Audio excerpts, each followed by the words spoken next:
শুভ নববর্ষ। শুভ নববর্ষ। শোনো না, একটা কথা বল।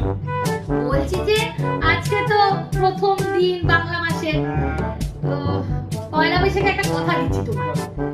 আজ থেকে তোমার উপরে খিটখিট করবো না, চিল্লাবো না, কোনো অশান্তি তোমার উপর করবো না, বুঝলে তো? বাহ, এটা তো মেঘনা চাইতেই জল ঠাকুর। ঠিক আছে, তাহলে বসো, তাহলে একটু মিষ্টি মুখ করা যাক।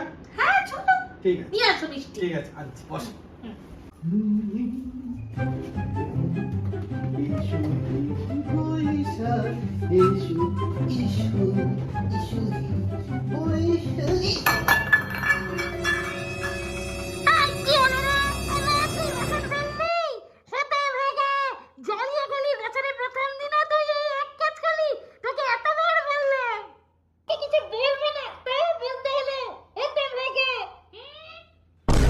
শুভ নববর্ষ।